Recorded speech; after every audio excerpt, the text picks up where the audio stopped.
Tantor Audio, a division of Recorded Books, presents Fat City by Leonard Gardner, narrated by R.C. Bray.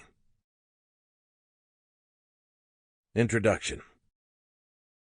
Exactly which year of the 1960s the book came out, I can't remember, but I remember well which year of my lifetime it was. I was discovering that it wasn't a joke anymore. I was actually going to have to become a writer. I was too emotionally crippled for real work. There wasn't anything else I could do. I was 18 or 19. Newsweek reviewed Fat City, a first novel by Leonard Gardner, in a tone that seemed to drop the usual hype. It's good. It really is. I wanted to get a review like that. I got the book and read about two Stockton, California boxers who live far outside the boxing myth and deep in the sorrow and beauty of human life. A book so precisely written and giving such value to its words that I felt I could almost read it with my fingers, like Braille. The stories of Ernie Munger, a young fighter with frail but nevertheless burning hopes, and Billy Tully, an older pug with bad luck in and out of the ring, parallel one another through the book.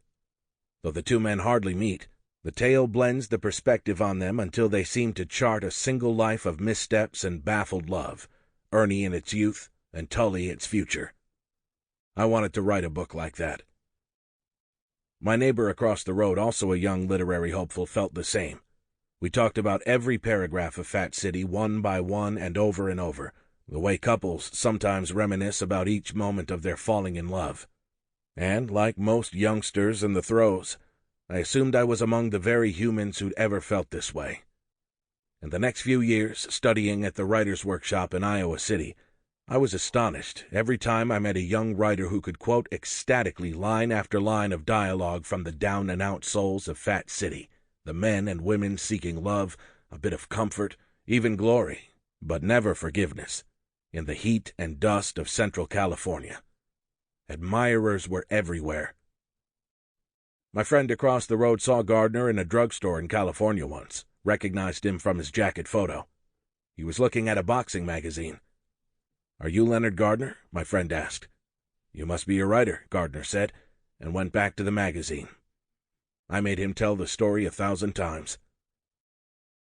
Between the ages of 19 and 25, I studied Leonard Gardner's book so closely that I began to fear I'd never be able to write anything but imitations of it. So I swore it off. When I was about 34, the same age Gardner was when he published his, my first novel came out. About a year later, I borrowed Fat City from the library and read it. I could see immediately that 10 years' exile hadn't saved me from the influence of its perfection. I taught myself to write in Gardner's style, though not as well. And now, many years later, it's still true. Leonard Gardner has something to say in every word I write. Dennis Johnson. 1. He lived in the Hotel Coma, named perhaps for some founder of the town, some California explorer or pioneer, or for some long-deceased Italian immigrant who founded only the hotel itself. Whoever it commemorated, the hotel was a poor monument, and Billy Tully had no intention of staying on. His clean laundry he continued to put back in his suitcase on the dresser, ready to be hurried away to better lodgings. He had lived in 5 hotels in the year and a half since his wife had left him. From his window he looked out on the stunted skyline of Stockton, a city of 80,000 surrounded by the sloughs, rivers, and fertile fields of the San Joaquin River Delta, a view of business buildings, church spires, chimneys, water towers, gas tanks, and the low roofs of residences rising among leafless trees between absolutely flat streets.